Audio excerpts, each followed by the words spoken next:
都市の皮膚を描く、佐伯祐三の作品、ガス灯と広告、都市への眼差し、フランスと日本を超えて、1927年、佐伯祐三は、彼の短い生涯の中でも特に充実した創作期を迎えていた。二度目の突出、そして死の前年にあたるこの年に書かれた、ガス灯と広告は、彼の画業の頂点を示すだけでなく、日本近代絵画の中でも得意な位置を占める作品である。パリの街角、風化した壁面、そこに無造作に張り重ねられた広告。この作品は、都市の表皮を切り取り、そこに現代性、運動性、そして視覚的リズムを描き出そうとする強烈な実験であった。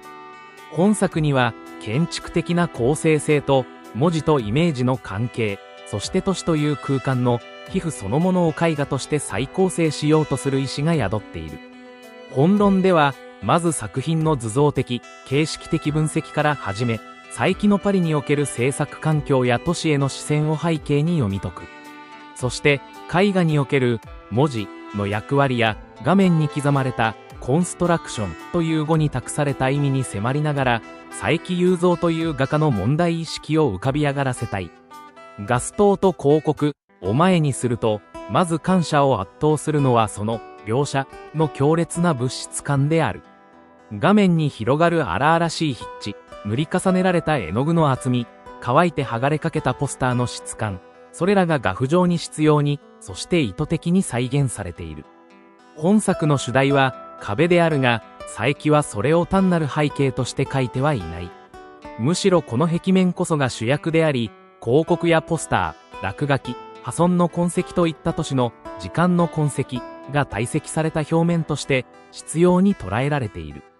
まるで都市が長い時間をかけて蓄積した記憶を絵画という形式に封じ込めようとしているかのようだ。油絵の具の扱いにも注目すべきだろう。佐伯は厚塗り、削り、重ね、叩きつけるような筆致を通してまるで壁面を彫るかのような描き方をしている。これによって単なる平面の再現ではなく触覚的なリアリズム、すなわち都市表面の皮膚感覚が画布上に現れている。この作品のもう一つの得意点は画面における文字の果たす役割である。佐伯はこの頃から都市の中に存在する看板、ポスター、標識といった文字情報に強い関心を示し、それを絵画空間に積極的に取り入れていた。ガス灯と広告においても、ポスターに書かれた文字列が大胆に画面を占める。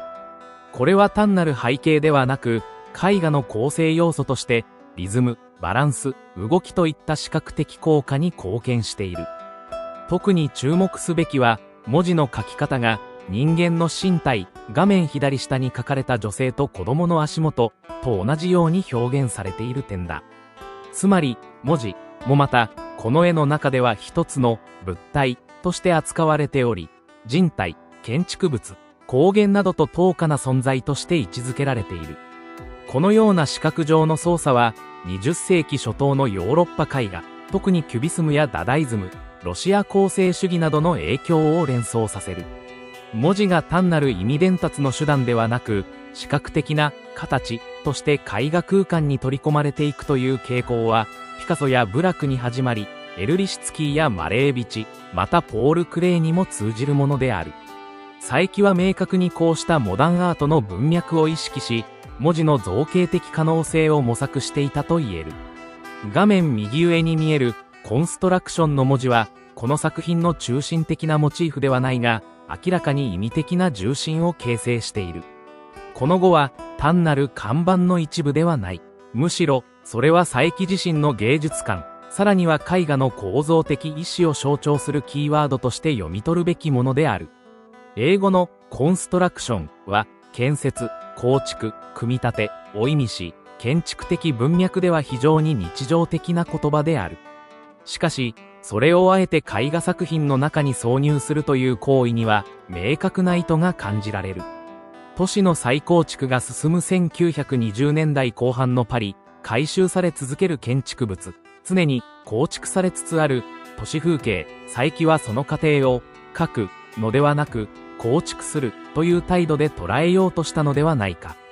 ここには、絵画という表現形式においても、視覚的な組み立てイコール構成を意識し始めた佐伯の思想が如実に現れている。文字、壁面、人体、ガス灯、影、これらの断片的要素がまるでモザイクのように、あるいは舞台装置のように画面の中で空間を形成していく。それは彼が単なる風景描写を超え、都市の物質性と構造性を一つの構築物として捉えようとした少佐である。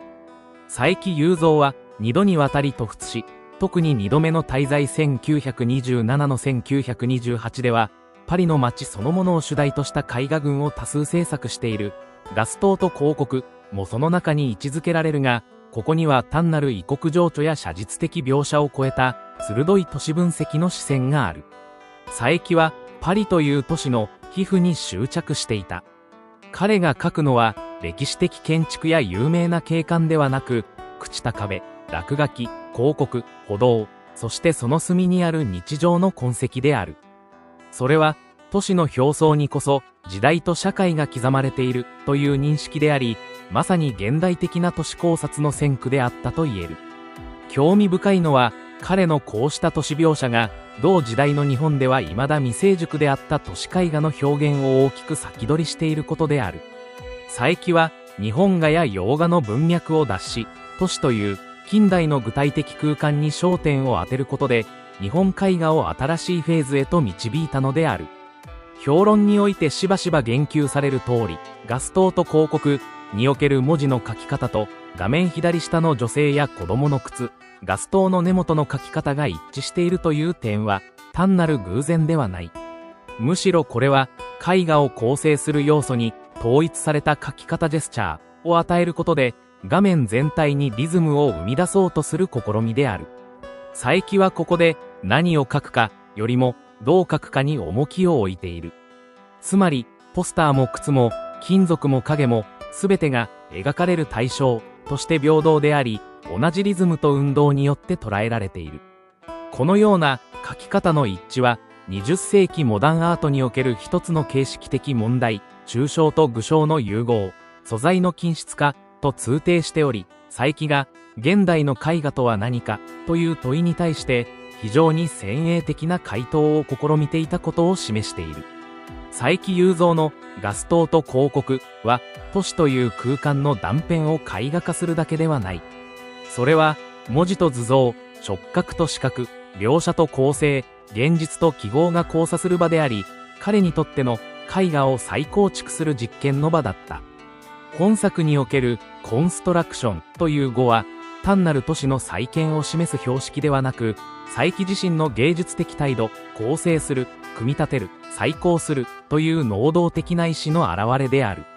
都市をただ映すのではなく、都市とともに描かれ、構築される絵画。その視点は、現在のアートやデザインにおいてもなお重要な視座を提供している。